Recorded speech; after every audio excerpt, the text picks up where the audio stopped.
Olá, espero que você esteja bem. Ah, Nesse módulo 1, Libras e Língua Portuguesa, nós vamos agora adentrar a unidade 2, que vai trazer um pouco sobre as línguas, que é Libras e Língua Portuguesa, no contexto educacional para o surdo. Para que a gente possa trazer esse contexto educacional, a gente precisa entender um pouquinho sobre o desenvolvimento da linguagem do estudante surdo, para a gente poder entender como que funciona essa aquisição de língua, como a gente falou na aula passada, que é uma língua visual espacial e que possui parâmetros bem diferentes da língua portuguesa. Então, antes de falar desse contexto educacional, propriamente dito, nós vamos ter que falar um pouco sobre o desenvolvimento da linguagem desse público. Então, é super importante a gente entender esse desenvolvimento da linguagem, para que possamos criar práticas mais acessíveis no contexto educacional. Então, o primeiro ponto é a aquisição da linguagem pela criança surda. Como que isso acontece? Então, o primeiro ponto é falar que, como a Libras é uma língua natural, se a criança ficar exposta à língua de sinais, ela vai aprender. Então, a aquisição da linguagem da criança surda, ela vai ocorrer de forma similar como acontece com a criança ouvinte. Então, a criança ouvinte nasce num lar ouvinte, né, tem todo o estímulo auditivo, vai aprendendo, vai ouvindo, aos poucos vai articulando as palavras e ela vai aprendendo essa modalidade da língua portuguesa, oral. Acontece da mesma forma com a criança surda, se ela estiver em um lar que se utiliza a língua brasileira de sinais.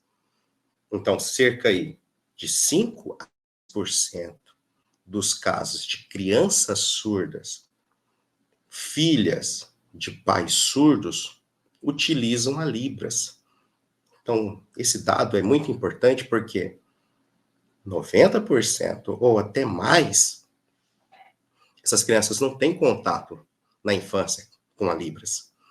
Então, fica difícil para aprender, não é verdade? Como que você vai aprender uma língua se você não tem o contato? Fica complicado. Então, nós vamos falar um pouquinho sobre isso agora. Aquisição da linguagem pela criança surda. Nós vamos falar aqui sobre 3 pontos importantes: input, output e feedback. Então, quando a gente está falando de comunicação e interação, nós estamos falando de receber mensagens, produzir mensagens e interagir com nossos interlocutores. Então, input é quando eu estou recebendo a informação. Então, é isso que está acontecendo com você agora. Você está assistindo essa videoaula, você está me vendo falar e fazer gestos e fazer sinais em Libras, você está lendo o que está no slide, então você está recebendo essas informações. Isso é input. O que eu estou fazendo é output, produzindo a informação.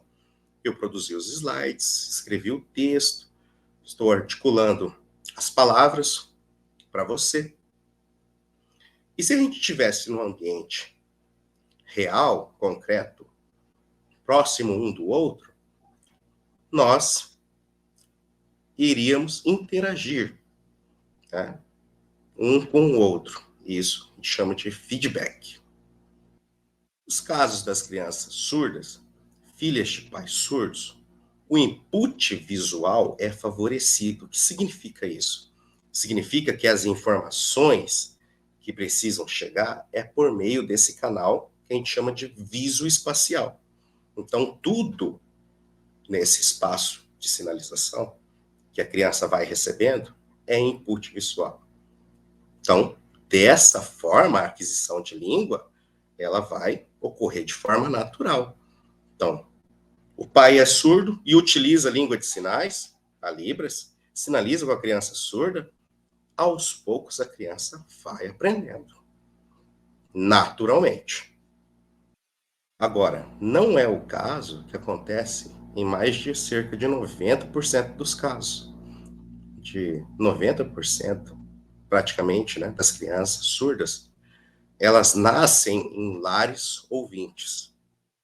Bom, se 90% das crianças surdas nascem em lares ouvintes, então você pode se perguntar: professor, então esse input visoespacial, ele é favorecido? Ele não é favorecido. Porque o que acontece em mais de 90% dos casos em que a criança surda nasce em um lar onde só tem pessoas ouvintes, acontece que essas pessoas querem ensinar oralidade para a criança, querem falar com a criança. Percebam que o input oral, auditivo para essa criança, está comprometido, não é verdade? Então, ela não está recebendo essas informações. Ela só está recebendo o visual espacial. Então, geralmente, nesses casos, as crianças, elas só vão ter contato com a Libras na idade escolar. Por isso que a gente tem atraso no desenvolvimento da linguagem dessas crianças, porque demora muito tempo para elas aprenderem, para elas terem contato com a língua de sinais. E isso é muito complicado. Mas como que acontece se a criança tiver esse contato com a Libras desde cedo? Então, eu vou apresentar alguns dados para vocês, para que você possa verificar que essa língua brasileira de sinais, ela é natural. Então, se a criança estiver exposta, ela vai aprender. Então, a gente tem uma pesquisa de 1988, onde o pesquisador acompanhou 3 crianças surdas com 10 meses de idade, e ele acompanhou até 20 meses de idade. E foi comparando esses dados com dados de crianças ouvintes da mesma faixa etária.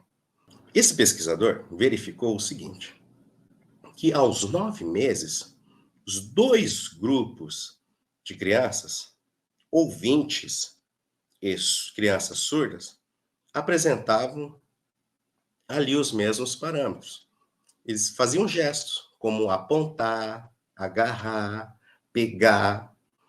Só que nenhum tinha uma relação específica com o objeto. Eles estavam fazendo movimentos aleatórios, como se fosse um balbuciar, mas com as mãos.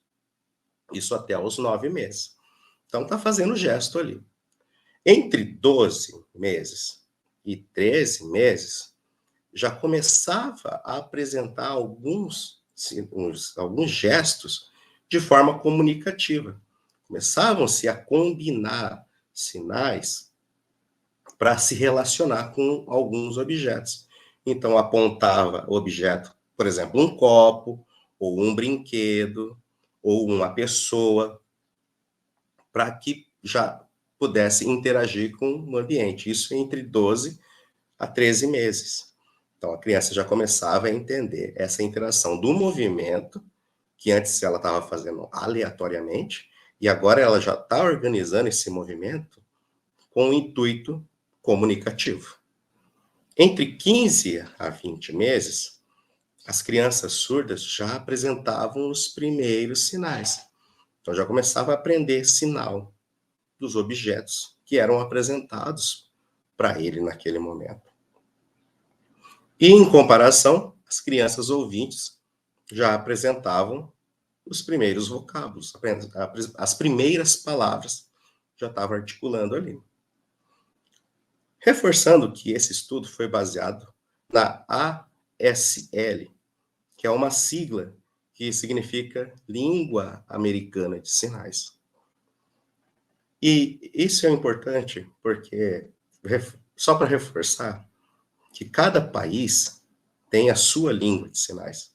A língua de sinais não é universal.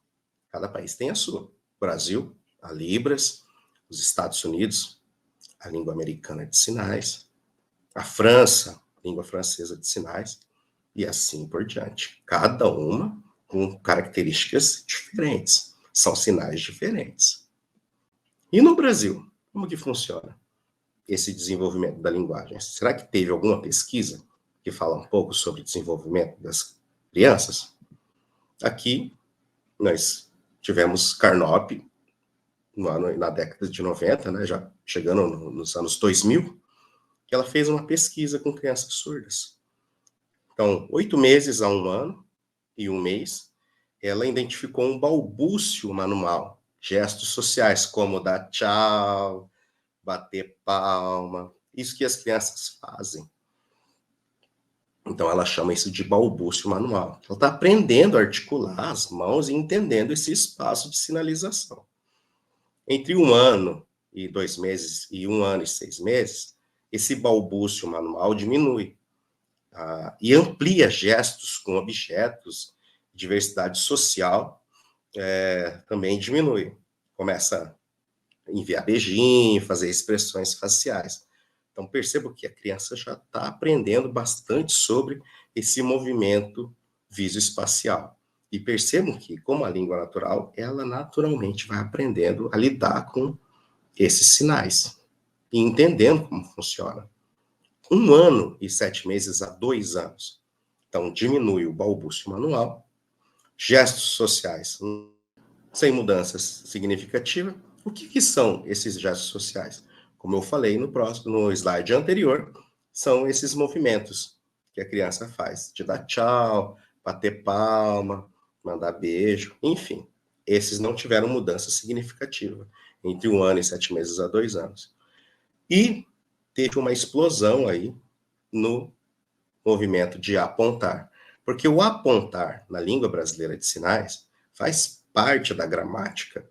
Então, a criança começa a entender essa dinâmica do apontar. Então, aponta para objeto, pessoa, parte do corpo para si mesmo. Enfim, está num autoconhecimento ali sobre o que é essa língua e como que ela está articulando essa língua no espaço. Isso é muito bacana. Aqui nós temos a aquisição dos primeiros sinais. Então, entre 2 anos e 1 mês e 2 anos e 6 meses, esse intervalo de tempo, então a gente já não vê mais esse balbúcio manual, que são aqueles gestos aleatórios. A gente já não vê. Os gestos sociais já diminuem bastante, né? E a principal característica é o apontamento acompanhado de um sinal. Então, não está só apontando, mas já está sinalizando. Então, aqui como exemplo, apontar a bola e depois fazer o sinal de bola. Então, aponta, faz esse movimento aqui, e depois faz esse movimento aqui. Quer dizer, já está fazendo sinal mesmo na língua brasileira de sinais. Por exemplo, aponta um copo. Apontou o copo e fez o sinal de copo. E assim para outros objetos que a criança já está em contato. Quanto mais acesso à língua brasileira de sinais, mais ela vai aprender. Mais rápido também.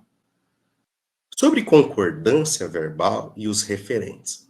Lembra, na aula passada, que nós falamos sobre os referentes presentes e ausentes? Então, a criança também vai aprendendo como funciona essa dinâmica visoespacial sobre as referências que estão presentes e as referências que estão ausentes. Quadros, 1995, trouxe uma pesquisa com crianças de 2 anos e 4 meses e viu essa combinação de sinais. Então, já utilizando 2 a 3 sinais para construir uma frase. Só que não tinha sujeito a frase. Não tinha o eu, não tinha ele, não tinha você, mas estava construindo já, tentando entender como que funciona a organização, sintaxe e morfológica da frase em sinais, mas ainda não está entendendo qual que é o sujeito. Quer dizer, a organização interna da criança, ela entendeu, ela sabe do que ela está falando. Ela ainda não conseguiu expressar isso em sinais. Se é ela ou se é o outro que está querendo alguma coisa daquele objeto. Por exemplo, a bola, né? Aponta a bola, faz o sinal de bola. Então, são 2 sinais ali, mas quem é o sujeito da frase? Se ela queria sinalizar, eu quero a bola, né? Eu, tá faltando o eu aqui. Que aos poucos ela está aprendendo isso. Por volta dos 3 anos e 6 meses, utiliza a concordância verbal com referentes presentes. Então, Depois desse estágio ali dos 2 anos, e aí no estágio dos 3 anos, ela já entende que existe o sujeito presente que ela pode apontar. Então, ele quer a bola, eu quero a bola. Então, já começa a entender esses referentes presentes no espaço. Entre 5 a 6 anos, a criança utiliza a concordância verbal de referentes ausentes com consistência. Então, ela já entende como funciona toda essa organização espacial, que é altamente complexo. Há intérpretes que estão aí no nível já de experiência, às vezes precisa trabalhar bem essa posição do discurso, porque pode confundir, né? E as crianças já com 5, 6 anos ali, já que é a sua língua materna, já consegue trabalhar isso com consistências. Agora eu vou falar um pouco sobre o letramento visual, que é aquele contexto educacional que eu falei para vocês, que esse módulo 2 ele precisa trazer, né? Então, a gente entender um pouco como funciona o desenvolvimento da linguagem. Agora vamos falar um pouco sobre esse letramento visual. Porque como o surdo tem esse input visual, a gente precisa dar acesso à informação por meio da visão. Então, eu preciso estimular recursos visuais, todos os recursos visuais possíveis, como filmes, como fotos, vídeos, textos com imagens, desenhos e outros tipos de recursos visuais para que eu possa trazer para a sala de aula e poder ensinar a Libras para esse estudante. Como eu disse no início da aula, cerca de 90% não tem acesso à língua brasileira de sinais. Vai ter acesso quando entrar na escola. Então, é função do professor trazer esses recursos visuais para ensinar a língua do surdo. E um desses pontos para ensinar a Libras para o estudante surdo é trazer um pouco sobre a literatura infantil. Então, a criança surda precisa conhecer a história da mesma idade da criança ouvinte. O que significa isso? Significa que a gente precisa apresentar o mesmo conteúdo para as duas crianças. Eu não vou trazer conteúdo diferente para a criança surda, porque muitas pessoas podem achar, ele não vai entender, então vou trazer outra coisa mais simples. Não, vamos trazer a mesma história, a mesma literatura infantil, porque a gente possa trabalhar com acessibilidade linguística mesmo, que eles possam ter acesso. Então, para fazer isso, eu preciso fazer algumas adaptações. Então, vou trazer recursos visuais, vídeos, fotos, vou trazer imagens, livros que tenha bastante imagens, mas eu posso trazer também adaptações que eu tenho de textos consagrados, como a Cinderela, por exemplo, né? Que já tem uma adaptação feita para a cultura surda, onde a Cinderela, no texto adaptado, é uma pessoa com surdez. E ali o foco não é perder o sapato. O foco da história adaptada é a criança perdendo as luvas, porque a comunicação é por meio dos movimentos das mãos. Então é muito bacana a criança ir se identificando nessa história, criando uma referência ali. E outros aspectos podem ser explorados também, né? A gente tem piadas, poesias, construção de histórias em sinais, trazer o surdo para o centro do processo, onde ele possa ser o protagonista. Então, tem piadas que são contadas em língua de sinais, que são só entendidas por meio do campo visual espacial. Elas têm mais sentido se feita em Libras do que contada em língua portuguesa. Poesias feitas por surdos também, que a gente consegue achar vários vídeos na internet. Então, a gente precisa trazer e explorar todos esses recursos da literatura visual para ensinar a língua brasileira de sinais para essas crianças. E, é claro, trazer a própria história que seja contada da criança para ser contada em língua brasileira de sinais, para ela se ver dentro desse processo. Eu trouxe uma citação aqui do texto que vocês vão ler, né, um texto obrigatório da disciplina, que fala um pouco sobre a cultura surda. Muitas vezes a gente fica em dúvida, o que é essa cultura surda? Então, a cultura está relacionado com todo o aspecto de vida da pessoa. Então, é a vida social, a vida esportiva, são as experiências visuais, experiências linguística, política, familiar, materiais e a literária surda. Então, são todos esses aspectos envolvidos por meio do campo visoespacial, por essas experiências visuais. Então, quando a gente for produzir material, adaptar material, a gente sempre precisa pensar nessas características gerais sobre a cultura visual do estudante surdo, para que a gente possa criar um material mais acessível. Agora vamos falar um pouco sobre literatura visual no ensino de L1. L1 é a língua materna. Tá? Esse é uma sigla que significa língua materna, primeira língua. Então, a literatura visual no ensino, no caso aqui, ensino de Libras, porque primeiro a gente precisa ensinar Libras para essas crianças, para depois ensinar a língua portuguesa como L2, que é a língua portuguesa como segunda língua. Então, não tem como ensinar a língua portuguesa se a criança não sabe Libras. Então, o conceito é quando o surdo se apropria dos conceitos mediados pela sua língua brasileira de sinais. Então, ele precisa entender o seu mundo por meio da sua língua. Aqui eu coloquei 3 tipos. Então, são 3 tipos de produções literárias visuais.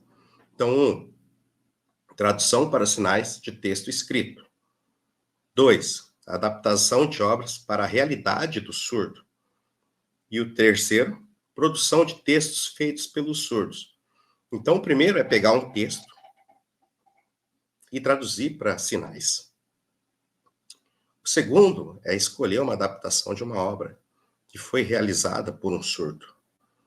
O terceiro é produção feita pelo próprio surdo, quando ele começa a produzir uma história mesmo. Importante dizer que esses 3 tipos, eles precisam estar aliados com os recursos imagéticos. Ele precisa estar aliado com encenação, precisa estar aliado com movimento corporal, ele precisa estar aliado com todas as expressões e sinais do corpo.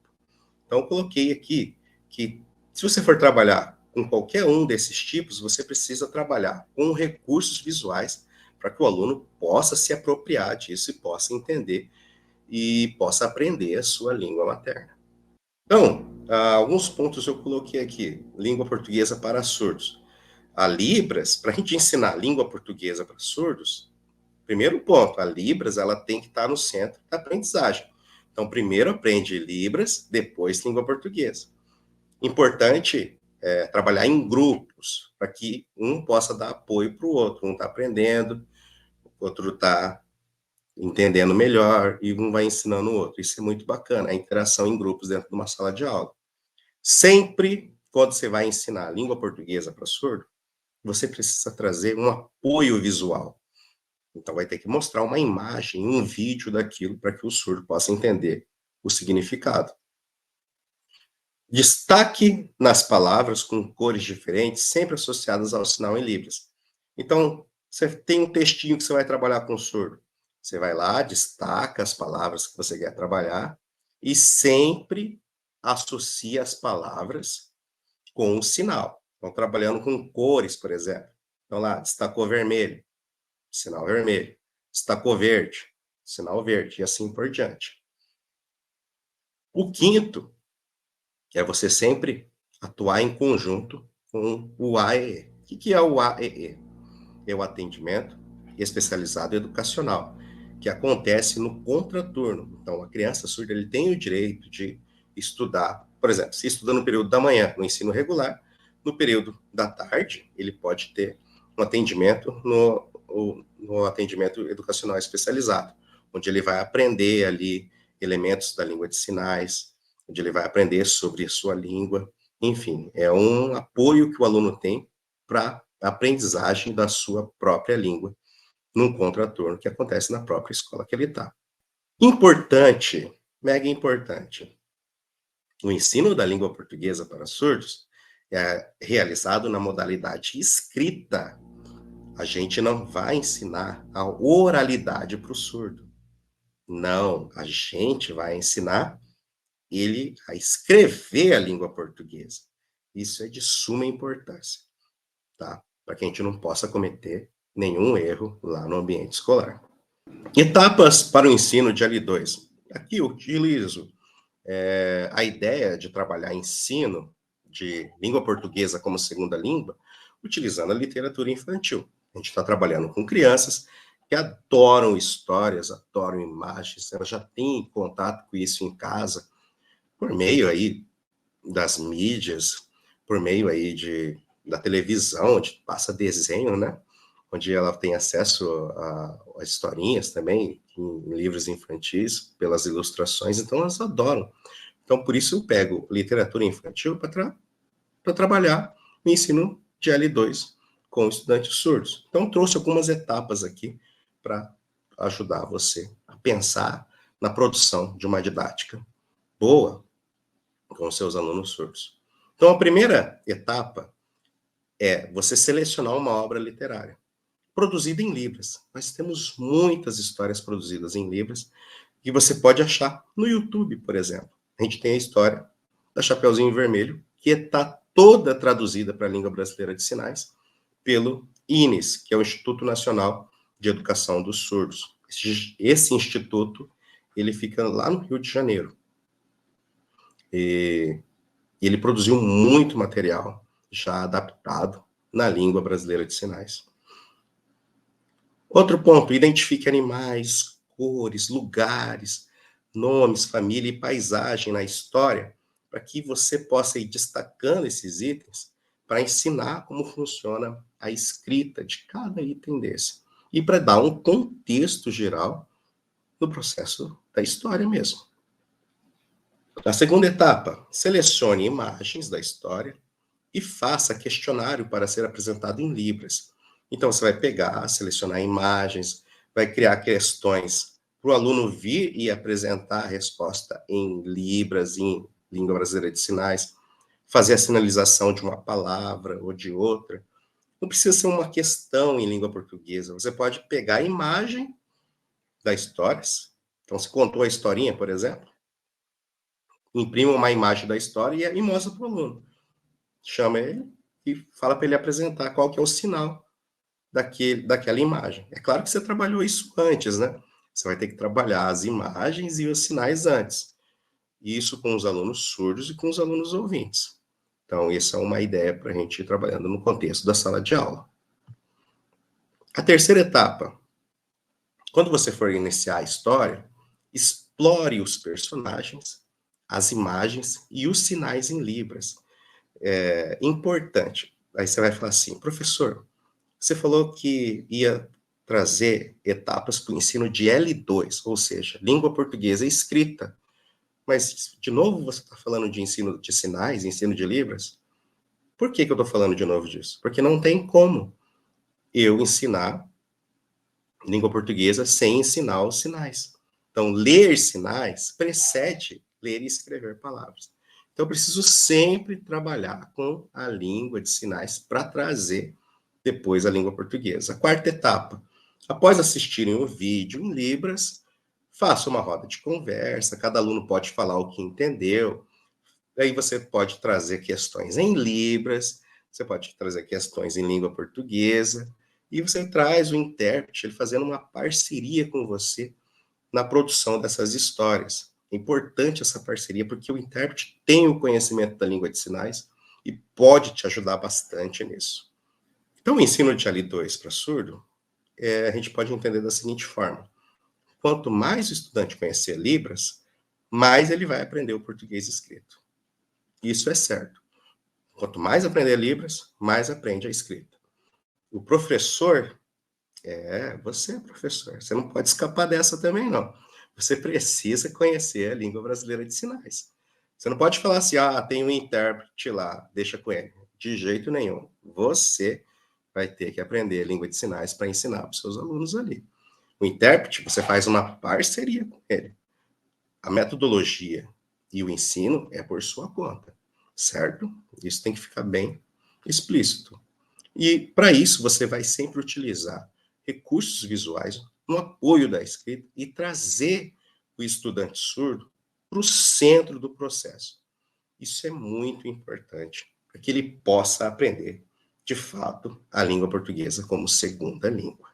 Para você trabalhar com o surdo, você precisa sempre trabalhar com língua brasileira de sinais para depois você trabalhar com a língua portuguesa escrita. Não tem outro jeito. Então, sempre sua língua materna, depois a língua portuguesa como segunda língua. Espero que você tenha gostado dessa aula. Assista esse vídeo várias vezes. Se for preciso, leia os textos e um ótimo estudo. Até mais.